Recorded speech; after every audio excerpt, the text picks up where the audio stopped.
This is a live view of the Artemis II rocket and spacecraft inside the Vehicle Assembly Building at NASA's Kennedy Space Center in Florida. Today we'll discuss the outcome of this week's Flight Readiness Review for Artemis II. Welcome and thank you for joining us today. I'm Rachel Kraft with NASA Communications, and we're joined today by several NASA managers who are going to share details about the outcome of the Flight Readiness Review and answer your questions. They are Dr. Lori Glaze, Acting Associate Administrator for NASA's Exploration Systems Development Mission Directorate, John Honeycutt, Chair of the Artemis II Mission Management Team, Shawn Quinn, Exploration Ground Systems Program Manager, and Norm Knight, Director of Flight Operations. So we'll have some opening remarks from our panelists today, then we'll get into question and answers from both you here in the room as well as on the phone. A reminder to those who have joined us by phone, you can join the question queue by pressing *1. And with that, we'll start with Lori. Great. Thank you so much, Rachel. It's great to be here again with you all. And thank you so much for the turnout. Thank you for being here and for the tremendous interest, sustained interest even in Artemis II. As Rachel said, we just completed, about a couple hours ago, we completed 2 days of discussions as part of our Artemis II Flight Readiness Review. The Flight Readiness Review is our final big assessment of our readiness for launch, where we are going to, when we launch, fly 4 astronauts around the moon and bring them home safely. An incredible amount of work has gone into preparing for this test flight by thousands of people across our integrated team. At the conclusion of the Flight Readiness Review, I'll just say during the Flight Readiness Review, we had extremely thorough discussions, very open, transparent. We talked a lot about our risk posture and how we're mitigating those risks. We reviewed the challenges that we've had and how we've addressed them. And we talked about the work that remains, what's left to do, and how we're going to get through all of that.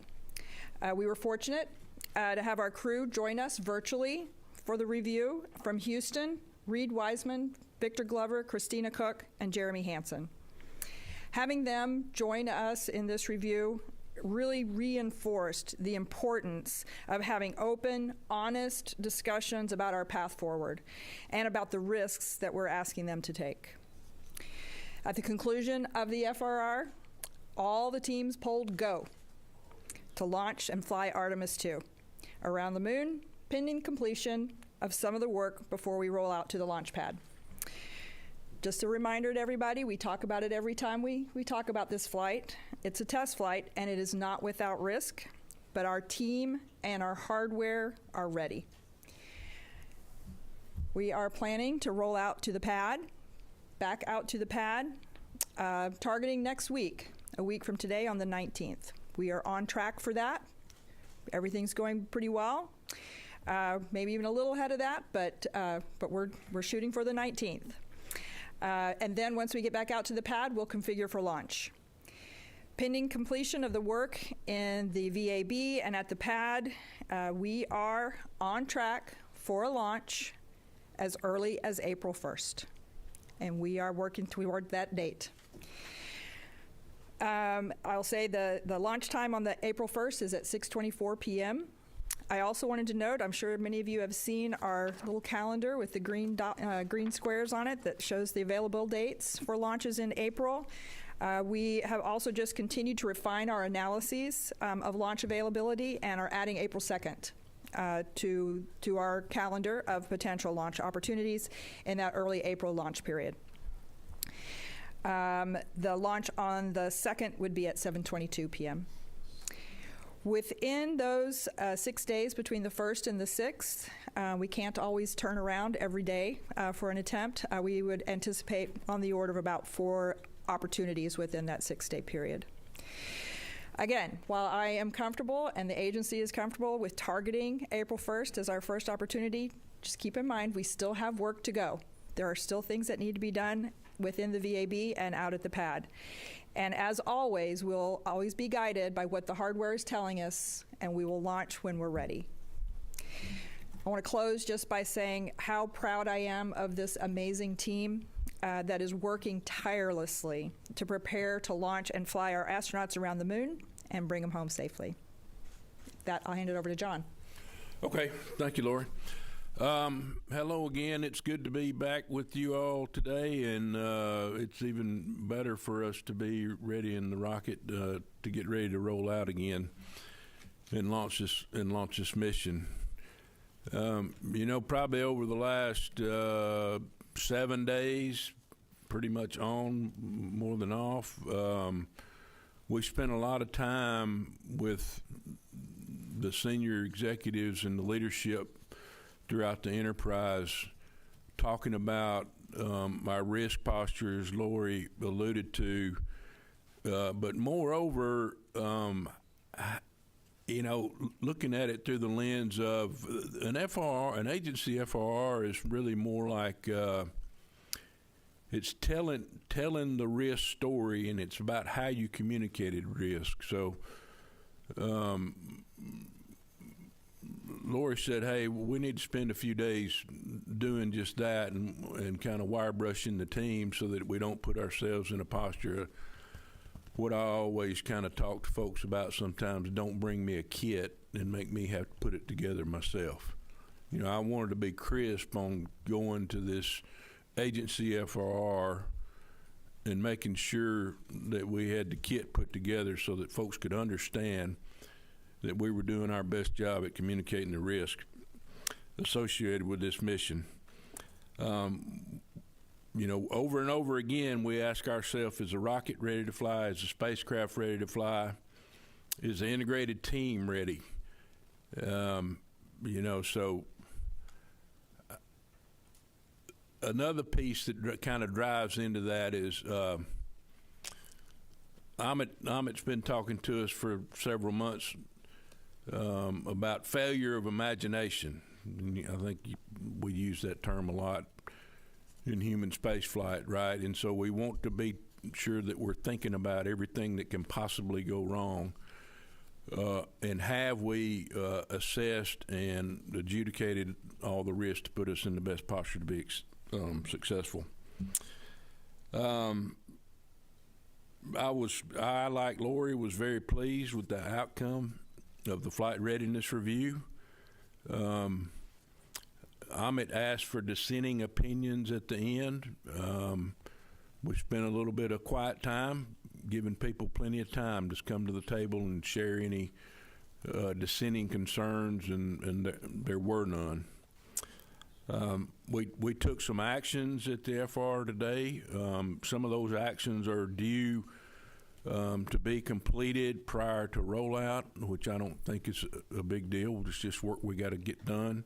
And then there's some that will come to the L-2 when the enterprise hands over the mission management to the MMT. And like I said, we got a path to close all the open actions either prior to rollout or prior to launch. I spent a lot of time over the last probably 7 months putting teams together to go look at risk across all the individual elements of the enterprise and how they stack up, and then once I got that data put together by the teams, I put together another team to go assess all those integrated risks and how they interact with each other from a top-down perspective and a bottoms-up perspective. And I was really pleased to report, that we didn't find any new integrated risk interactions throughout that process. So just in closing, I'll say that, this is the first flight, like I've always said, of humans in over 50 years and to the moon, and that's certainly exciting. And I've always cautioned the team, and we won't do it, and we're not going to celebrate this small victory that we had on getting through the FR, which was quite a big deal, but it's just a step along the way. So we're not going to celebrate till we get Reed and Victor and Christina and Jeremy safely home. Thank you. I'll turn it over to Shawn. All right. Thank you very much, John. Well, first of all, it's good to see everyone here today. It's really incredible that we've set a new launch date to send our astronauts back to the moon for the first time for 50 years. Exactly 2 weeks ago, we had to roll back from the pad after a very successful wet dress rehearsal. And, it was frustrating to have the issue that we had, but, as you know, we had a problem loading helium on the upper stage. We got the vehicle back to the VAB, and we removed the suspect part. It was what we call a quick disconnect, a helium quick disconnect. And we took it to our labs, we x-rayed it, and we found a seal blocking the flow of the helium through the QD. And so at that point, we set upon a path to figure out the root cause. And so we set up some non-flight units down at our launch equipment test facility and proceeded to duplicate the conditions that we experienced when we were trying to load helium on board the upper stage, and we were able to replicate the problem. Since that time, our combined engineering teams across our ground systems and SLS teams came up with a design fix. That design fix was implemented on a test article, and we have successfully tested it, and we have qualified it for use on Artemis II. And the modified QD is already on the upper stage. So I was very, very proud of the team and the work that they did to quickly understand the root cause and come up with the corrective action and get us back in a posture to roll back out. We've also replaced the flight termination system batteries on the ICPS, on the core stage, and the boosters. And we are in the process now of testing the flight termination system in the VAB. So far, the VAB processing has gone very well. And, as Lori mentioned, we're targeting March 19th, the roll date. And should we meet that roll, which we have fairly high confidence we are, it'll be the fastest turnaround in the Artemis program since we started. 22 days from the time we roll off the pads, getting back out to the pad. During that time, we've also charged Orion's launch abort systems batteries. We performed another closeout crew demo in the VAB. And, the closeout crew and getting them trained and making sure we hit our timelines is very important for our launch countdown.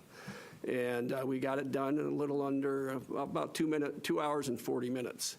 And so we're meeting our closeout crew timeline, and that was very good training. We also replaced the liquid oxygen seals on the tail service mast umbilicals.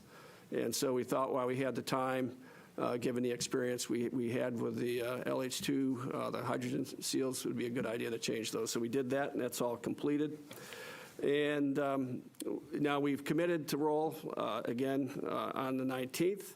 We'll get the vehicle back out of the pad, go through the pad preps, set up our EES system, raise the engine service platform, raise the extensible columns, do all that work, and put us in a good launch posture. Now, I will tell you that over a year ago, we set out to launch no later than April of 2026. Amit challenged us to get the vehicle to the pad by February. We held schedule for an entire year. That's quite an accomplishment for all the programs that are supporting Artemis. However, we had the problem with the helium disconnect, and we listened to the hardware and said we're not ready, brought it back, fixed it, and we're going to get back out there for that launch attempt on April 1st. I will tell you that this processing flow has gone very well in terms of our timelines. And, we spent half the time in the multi-payload processing facility to service Orion as we did for the Artemis I flow. And we cut the time in the launch abort systems facility by a third. So we're learning. We're all very excited to implement the new vision for Artemis that our administrator has announced to increase our launch cadence. And I think Artemis II is putting on us a good path. So it's good to be here. And with that, I'll turn it over to Norm. All right. Well, thank you, Shawn. And really thank you to everyone for your continued interest in this historic mission. The flight readiness review over these past 2 days was excellent and really heavily focused on crew risk and mission success. As you've heard, we remain on track for an April launch opportunity. Our teams in Mission Control Houston are fully prepared to support this mission. They've been training side by side with the astronauts, Reed, Victor, Christina, and Jeremy, through countless simulations and really working through every scenario. The team is ready to support both the astronauts and the spacecraft systems through the journey around the moon to when they're reunited with their families after splashdown. I talked with Reed this morning, and the crew is in excellent shape and ready to fly. They've complete confidence in the ground team supporting them. They have built strong relationships with our flight controllers and the integrated teams over the course of their training flow. For an April 1st launch, the crew will begin pre-launch quarantine at about L-14 days, which is March 18th, and will then travel here to the Kennedy Space Center at L-5 days, which is March 27th. This is an exciting time for our entire flight operations team to fly humans around the moon for the first time in over 50 years, send them further than any humans since Apollo 13, and continue paving the road of human exploration to the moon and beyond. As always, our astronauts and their safety remain our top priority. With that, I'll hand it back to Rachel. All right, thank you. All right, we'll start taking some questions. We will start here in the room. If you're here in the room, please wait for the mic to come around. We'll also take some questions by phone. If you've joined us by phone, please remember to press *1 to get into the question queue. And with that, let's start over here. Marcia Dunn. Marcia Dunn, Associated Press. I'd like to hear a little bit more about how you fixed this helium. What caused the seal to block the flow of helium, and how do you redesign for that? And Laura, you mentioned April 2. Is that now a new date? Yes. And does that give us 6 tries at the beginning of? So you didn't remove one to? No. Perfect. Thank you. Got it. Yeah. So without trying to get overly complicated, so the quick disconnect between the upper stage and the ground umbilical, there are seals in there to hold that helium, in the pressure line. And one of the seals occasionally would get forced out of its location that it's supposed to be and block the flow through the quick disconnect itself. We actually ended up removing that seal and reinforcing another seal that would be less susceptible to that phenomenon. And so we'd have this buildup of high-pressure gas after we vented the helium bottles. That high-pressure gas forced that what we call this body seal out, and we redesigned a channel around another seal that also holds the pressure, a secondary seal, reinforced that, and we've tested it multiple times. We took that QD through some brutal tests to make sure it was going to work, and we feel pretty confident about it for Artemis II. Yep. And then if I can provide just an explicit answer to Marcia, because I was shaking my head in the room and just want to make sure everybody gets the answer, that yes, we have added the 2nd of April. That is a new date. Previously it had been excluded. We've done additional work, and now we've done the enough analyses to believe that that is a viable date. So it's been added, and it is an add. We haven't taken any other dates away. We have 6 potential dates. Mm-hmm. Hey, Bill Harwood. Hi, Bill Harwood, CBS News. Since virtually all of you mentioned the risk analysis for this mission, the OIG last week put a report out that put the risk of lunar operations at 1 in 40 and the risk of lunar mission from start to finish at 1 in 40, or 1 in 30, I'm sorry. Is there a probabilistic risk assessment for Artemis II? What are the numbers? Since you're talking about assessing the risk, you've got to have some way to do that. So is there a number to put on this flight in terms of what you consider acceptable risk? Do you want to take that one, John? Yeah, so Bill, we've grappled with this overall number for a while. What I would say is we understand the risk associated with the individual components, the subsystems, and then the overall systems. I think I talked at the end of Artemis I relative to, new rockets. It's a 1 in 2 chance to make it, right? So I think we're looking at this kind of qualitatively, like, I've done a lot of thinking and a lot of reading about, okay, what does that mean for us for Artemis II? And, there's a lot of variables there, right? And it really depends on how quickly you get back into flying. right? And so, one of the variables is we've got such a gap between Artemis I and Artemis II, and you don't have that cadence, kind of like we had in shuttle, where we fly sometimes 4 or 5 times a year, right? So Lori and I have talked about this a lot, and so the numbers would tell you just kind of qualitatively that, it's probably a 1 in 50 would be a good number if you were really getting after it and had a good cadence on a second or a third time. But with this gap that we got, it's probably not 1 in 50. It's probably not 1 in 2, but it's probably, like, and I'm quoting Lori on this, it's and I believe it too. It's probably closer to 1 in 2. That and that's. Well, that basically means we're probably not 1 in 50 on the mission going exactly like we want to, but we're probably not 1 in 2 like we were on the first flight. That's what I would tell you. I think we're being really careful not to really lay probabilistic numbers on the table for this mission, just given the small amount of data.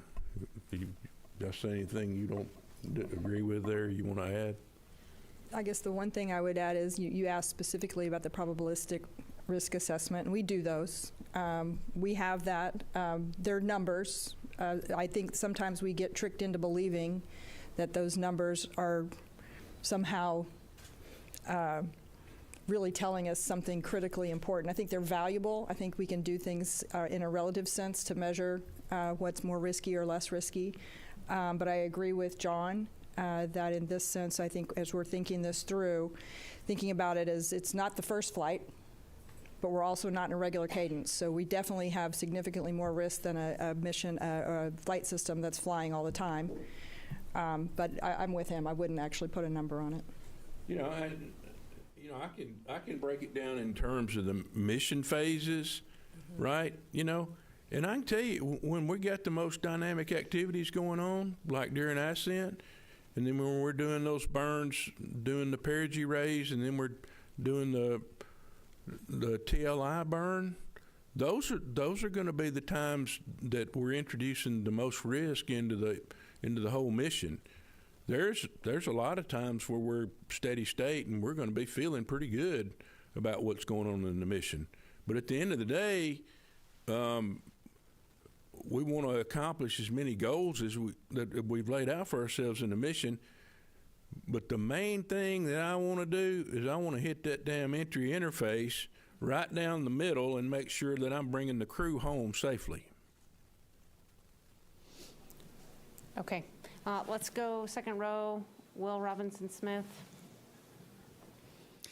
Hi, excuse me, Will Robinson-Smith with Spaceflight Now. Thanks for taking the time to talk with us. Maybe just to clarify this, just to make sure that at least I'm fully understanding what you're saying. So the 1 and 2, is that essentially to say that there's a coin flip in the mission going fully successfully as architected? And then just secondarily, a quick follow-up.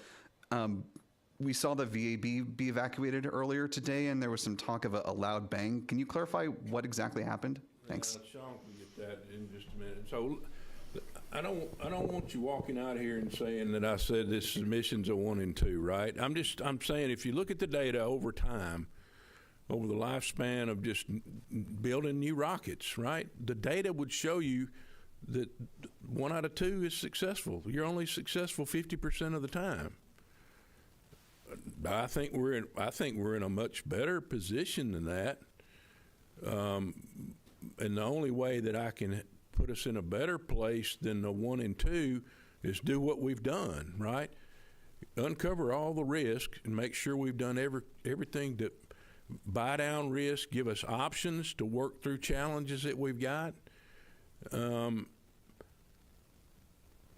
then at the end of the day, it's going to be what it's going to be. Now, I'm not being flippant about that, because these teams the individuals are ready to go fly. We have spent a lot of time working through our processes on the ground and for in space and for landing and recovery.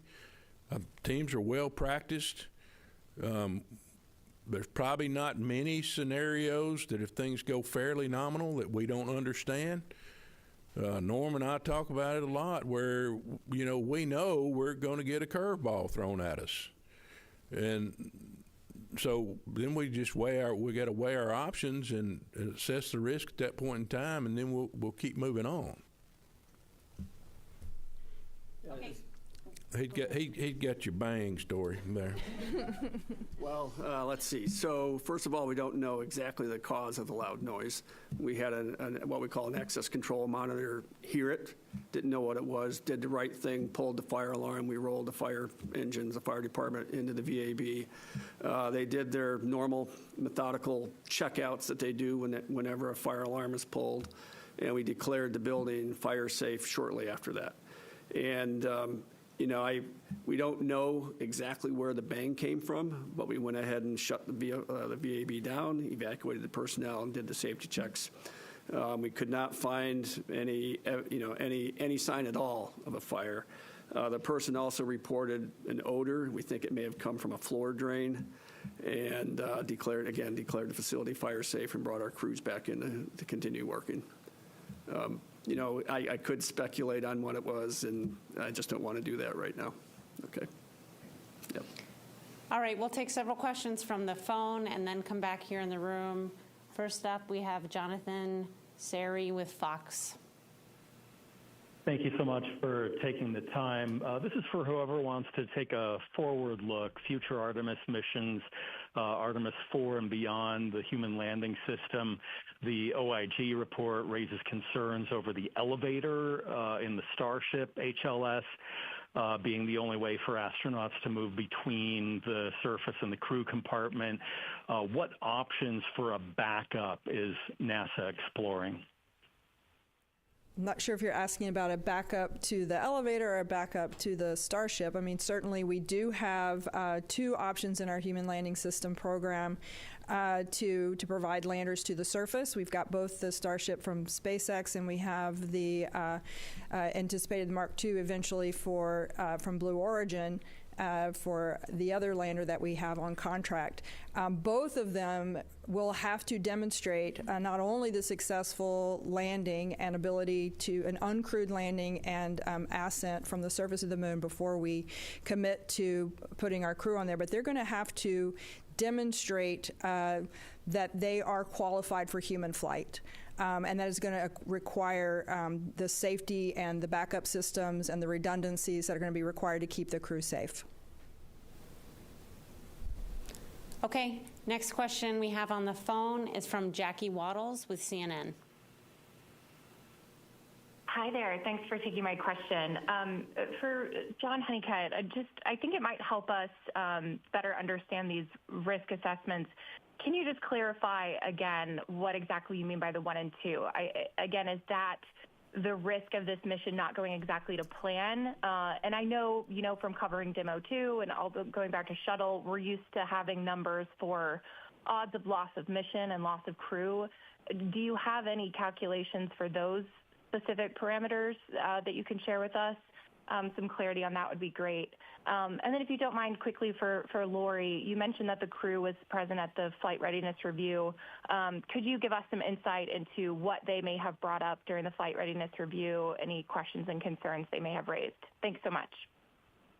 I'll let you. Yeah, you can go first. I'll go first. It was wonderful to have them. They were virtual, they were online, but all four were gathered together online, and they did kick us off with our FRR yesterday morning by saying a few words to us, and they did convey some of the things that they think about and the things that they worry about as the crew members, the kinds of risks that were of most concern to them, and the things that basically they were going to be listening for as we went through the FRR. And they included things that I'm sure won't surprise most of you, things like the heat shield, but not so much the performance of the heat shield, I think we've all agreed that we've got a good heat shield. The question was, are we going to be able to hit that entry interface and get them back on Earth safely?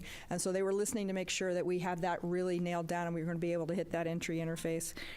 Understanding communications challenges and making sure that they'll be able to maintain communication with Earth. And that's one of the things they were looking at, those risks, the environmental control and life support systems, power systems, things like that, the things that could cause some challenges to them while they're in flight. So we really appreciated them sharing their thoughts with us.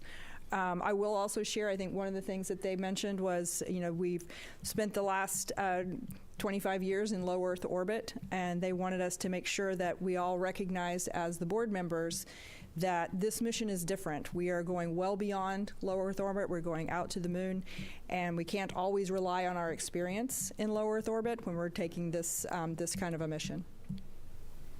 All right, let me make another run at this. I've had a little bit of time to think again.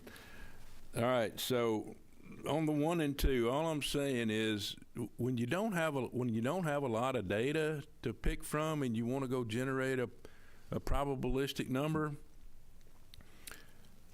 the way I got the 1 and 2 is to just go look at the rockets that flew their first mission, right? How many of them were successful? It's about 1 and 2, right? And so people, I don't want people to take that as being that we should be scared to go fly, because we're not scared to go fly.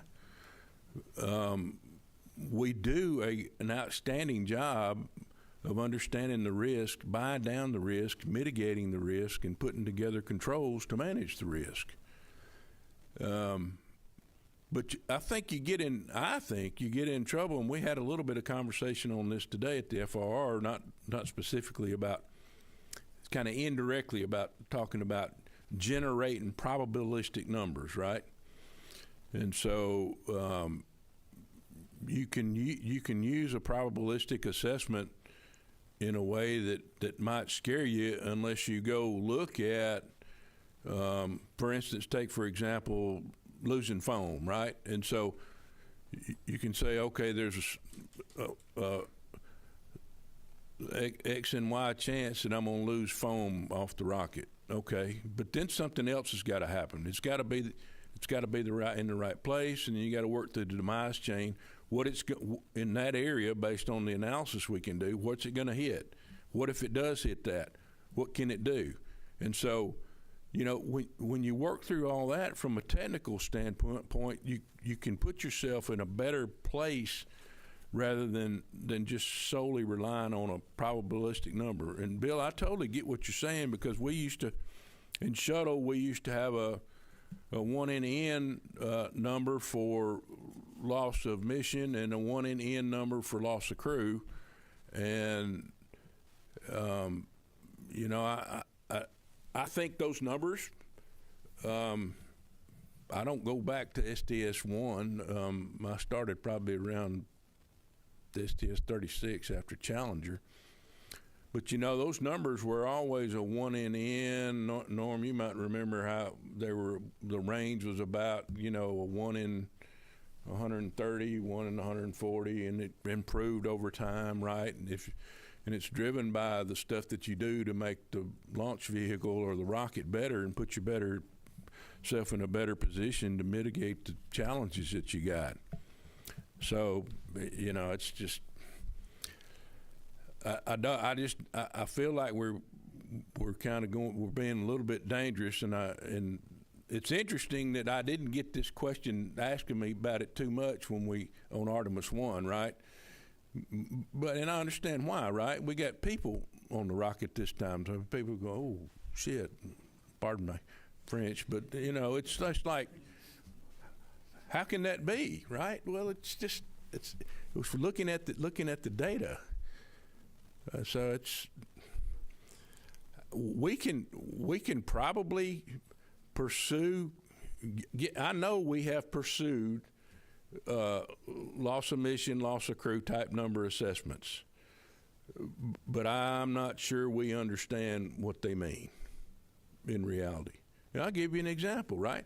You know what the biggest risk we got right now in the Enterprise?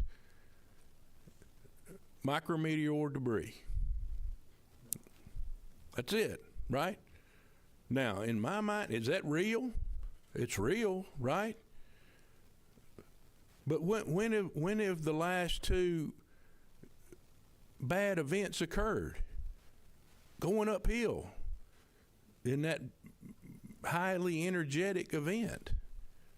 That's when it occurred, right? So, you know, we can fool ourselves sometimes into thinking, really, is that the biggest risk to the mission, MMOD? That's, well, this will make for some good reading over the next few days. Okay. We'll take another from the phone from Josh Dinner with Space.com. Hi, thanks so much for doing this. You've talked in the past about the stress rollout can have on SLS, and I didn't hear a mention of another wet dress rehearsal.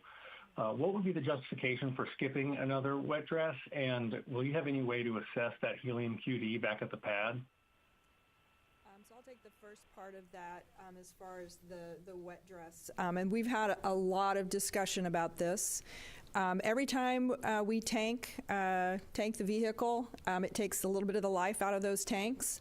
And so we certainly want to test and always make sure that everything's working. But, you know, we've now done a couple wet dress rehearsals. We've exercised the team. We've exercised the hardware. And I'll just tell you, from my perspective, when we tank the vehicle the very next time, I would like it to be on a day that we could actually launch. I would like to do it on launch day, and if we are able to successfully fully tank the vehicle, I want to be able to pull go to launch. So that's where we are at this point. And, you know, we don't want to give up any of the days in our April launch window for a wet dress rehearsal. And as far as testing the QD at the pad, well, we've already tested the new QD in the VAB as part of our pre-launch checkouts. We do pressurize the helium bottles, and we exercise the helium system on the upper stage. So we've already verified that the new QD is working in the VAB already. We'll take one more question from the phone, and then we'll come back here in the room. Next up, we have Katrina Miller from the New York Times. Hi, thanks so much. I was curious, for anyone who wants to answer, can you go into a little bit of the specifics on what work needs to be completed prior to the rollout and then prior to the launch to be ready to launch April 1st? Thank you. No, I've got it. I think I can talk about a little bit about the things that I'm looking forward to seeing over the next weeks to come. One of the things that we got to get worked out is we found a little bit of a got some interesting data on some of the thrust vector control actuators that are in fabrication up at Moog right now for Artemis II.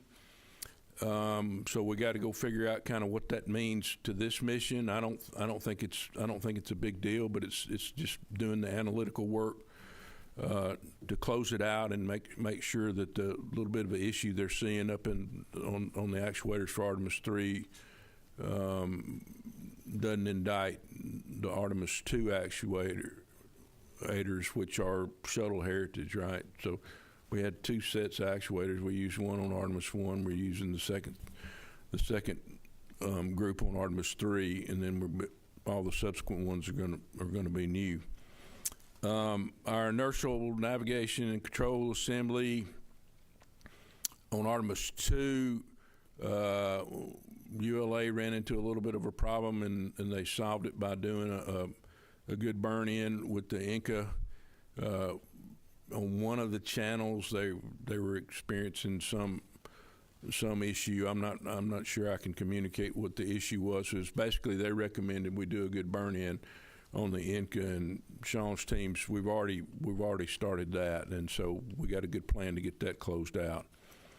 And then Shawn can share more on this one, but he's been working. Y'all have heard about the comm problems that we've had off and on through throughout our wet dress rehearsals, and his team's off working. They've done an outstanding job at buying down risk relative to that. So those are kind of the three big ones on my radar. He can talk to you about his kind of standard work. I don't view the standard work as a big deal, and he can talk about his schedule. So over to you, Shawn.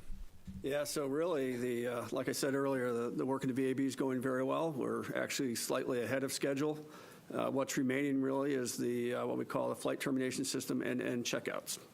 And we'll do those over the next several days, and then we'll do what we call close up the volumes. We will remove excess platforms from the LVSA area and from the core stage and the left and right-hand solid rocket boosters, and get the doors locked up and ready to roll. So there's not a whole lot of work left in the VAB, fortunately. That's pretty much it. So we're close. Okay, we'll come back here in the room. We'll go on this side. Let's start here with the black shirt. Thank you. Manuel Masanti from Exploración Espacial. Two quick questions. First one for the panel. The OIG report says that NASA is tracking like a risk with one of the cryogenic technologies that SpaceX is using for the HLS, but it doesn't mention which one. Can you elaborate which technology is NASA tracking, which is not going to be mature enough for Artemis II? In this case, it would be Artemis IV. And then maybe for Lori, what would be the status of the gateway, given the new architecture? Is the lunar base the new gateway? Let me take those separately. In your first question, I'm going to say we'll have to get back to you. I would have to go back and read the details of what's in the OIG report to understand what exactly there, and I don't want to speculate on that particular question. On the second question, the new direction that the administrator put forward a couple weeks ago, that is very focused on the transportation systems in the near term. It's focused on standardizing our transportation to and from the moon.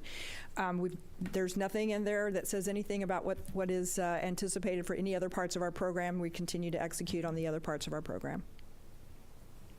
Okay. Let's go here to Ken.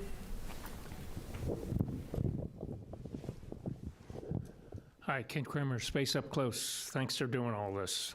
A lot of good information. Norm, you haven't had a question. I could ask you all a question. Let me ask you about the ICPS. I'd like to know, can you describe in detail the burns that it has to make?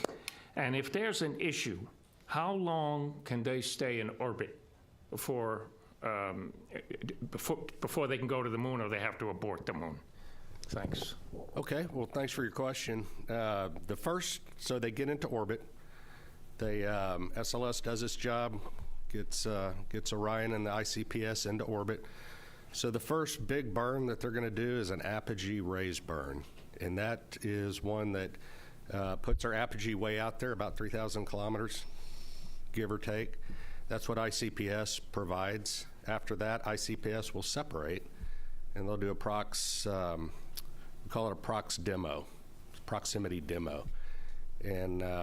And so they'll actually do some inspections of ICPS and do the handling qualities of Orion around it. So that's its major burn to get Orion where it needs to get in that first, we call it a HEO orbit. So, and then your second question, I think, was, how long can the crew stay up there? Well, if that burn doesn't work right, what are your options? Well, if that burn doesn't work, then you have aborts back to Earth. And so you would separate from ICPS and come back. Obviously, the first thing we would do is try to get into a safe orbit as best we could. And once you're in a safe orbit, we would assess probably in a low Earth orbit, because that gives you a matter of hours to get the crew back home. Once you commit to the high Earth orbit, it's about a day to get back home. So obviously there's a lot of risk trades that you do. There are a lot of different scenarios that play out associated with that.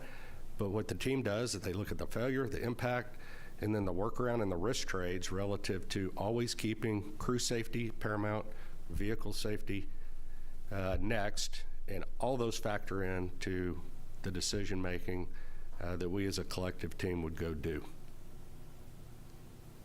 Okay, we'll go back again to the phone for several more questions.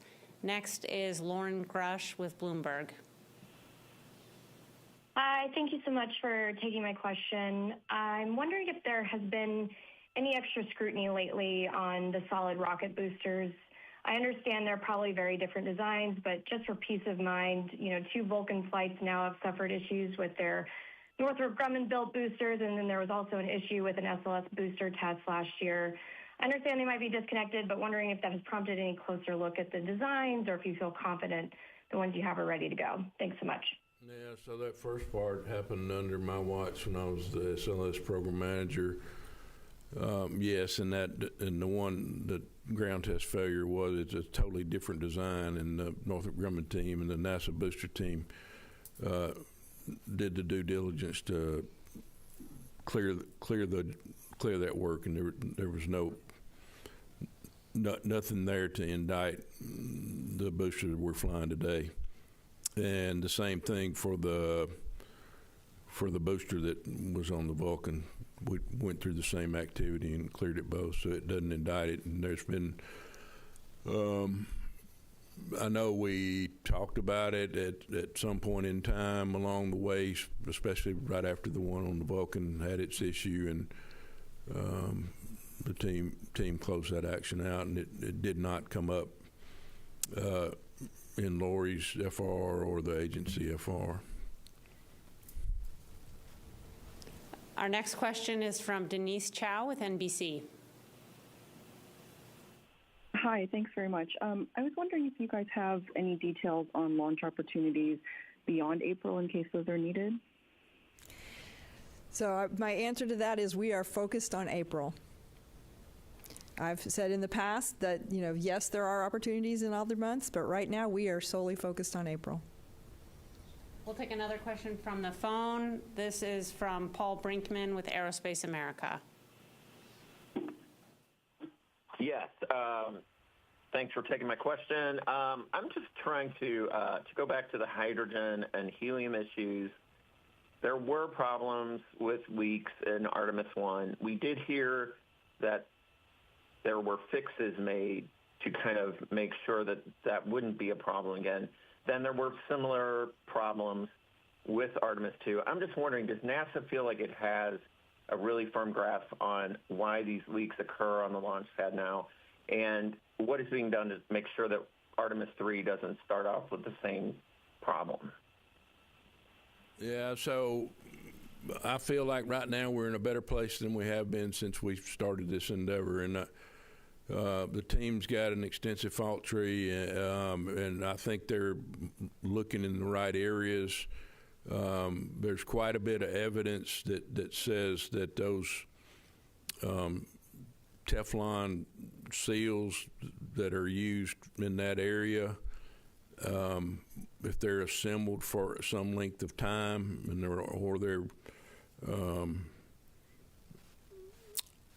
or there's any little bit of a flaw in them, or they don't fit exactly right.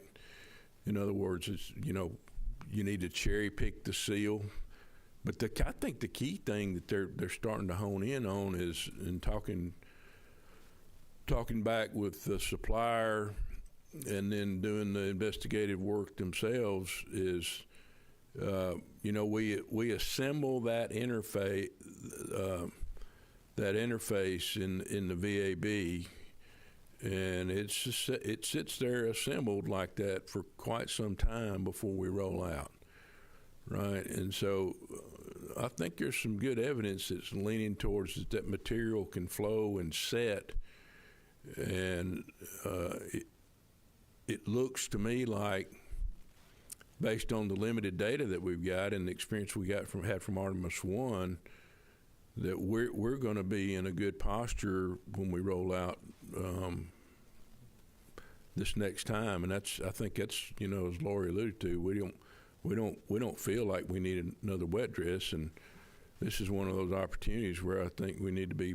I think we're using good technical judgment and being bold, making bold decisions about what we do. Obviously, we don't want it to leak, but I'm highly confident in the technical team's ability, and they're saying basically the same words that I'm parroting back to you. Our next question is from Micah Maidenberg with the Wall Street Journal. Hey, good afternoon. I wanted to take one more shot at the probabilistic risk assessment discussion. In 2022, I think it was Mike Serafin did talk about a 1 in 125 potential loss scenario for the Orion vehicle on Artemis I. Just even with the caveats about Artemis II, the differences and the small amount of data that John talked about, can you at least provide a comparable for that number, the one to n number for Orion for Artemis II? Thanks. Micah, I'll just say we've addressed the risk question several times. I think if we have more follow-up to do, we can follow up with reporters separately. We have plenty more questions to get to, so we're going to go ahead and do that. We do want to take one more question on the phone from Marcia Smith with Space Policy Online. Thanks so much. My question actually was about Orion as well. We've been spending all this time talking about SLS and ICPS and the tests on those systems. Could you just give us an update on when the last time the Orion service module systems have been tested? And does the Orion service module only fire once? It only has to work once in order to get them around the moon and back home. Could you just walk us through that part of the flight? Yeah, I don't know the last time that we've run any test on the service module, but I know Norm's here and he can talk about relative to how they utilize the propulsion system on the service module, which I think is important relative to this conversation. Yeah, service module we depend on a lot, obviously. A lot of the critical burns are done. TLI is done with the service module through the OMS engines. We have a series of jets on there as well. So it's critical to the mission, and we use it until the very last day when we jettison it and Orion comes home. Another one from the phone, we have Ryan Keaton with NASAspaceflight.com. Thanks very much for your time. I just want to make sure I understand this correctly. You said you're not going to be doing another wet dress rehearsal. I'm just wondering if you're going to be doing any tanking at all, like a partial tanking test or an integrity test, or are you absolutely set that the first time you're going to tank this rocket from now on is going to be for a launch attempt and there are no other scenarios? Thank you. Appreciate the question. Yeah, we've done a lot of talking about this and what kind of testing might be beneficial. And at this point, we've demonstrated that the seals that we have are the best seals we've ever seen on the SLS and at this QD. And so, in our opinion, there's not a lot more to be gained from that. So we are, as I indicated previously, the next time we tank the vehicle will be when we're attempting to launch. Our next question is from Nicole Mortellaro from the Canadian Broadcasting Corporation. Hi, Lori, this is for you. I know that you mentioned that you're focused on April with launch attempts, but is there any way we can get an update, like just for May? Because for media, it's very difficult to get any hotel rooms or anything like that booked. So is there any way we'll have an updated calendar? I understand, and I hear you. As I said, right now we are very focused on April. If it starts to look like that could be a challenge, we'll reconsider, but at this point we're very focused on April. All right, we'll come back into the room here in the blue. Zach Covey, Spectrum News. I wanted to ask either Shawn or John this question. You guys, last time we had the flight readiness review, we were talking about repetition of your crews. If there was a reason that the VAB had to come back into use and the rocket had to go back, you wanted your crews to continue to practice. Can you go a little bit in on how the past couple of weeks have been for both of your crews to get ready to this point? Well, I will tell you that we've had a lot of work to do coming back from the VAB, so our crews have been very busy with reopening the vehicle volumes to do the flight termination systems work. I mentioned earlier today that we had the time to do another closeout crew demo in the VAB. We took advantage of that opportunity to make sure that we were able to execute to our timelines and keep our closeout crew sharp and ready to go on launch day. And, if we had a more extended time in the VAB, we probably would have done some more launch team training simulations. We really didn't have the time to do that, and we don't really think we needed to do that given the short VAB turnaround time that we had this time, that we expect to have.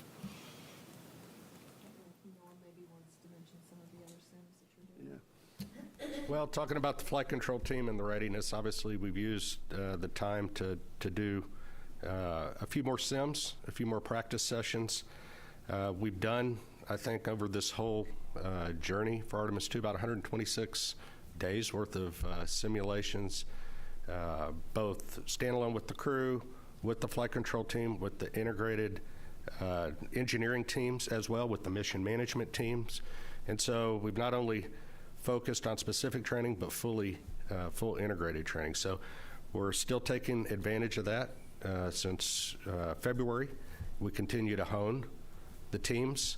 The teams are working very well together, and at the end of the day, I am fully confident that if we have any problems, it's the integrated team that's going to pull us through. And that means the crew and the ground teams working together as one in support of the mission. So we use this time wisely, and we hope it all goes nominal, but if it doesn't, you got the best teams on and off the planet to take care of any problems.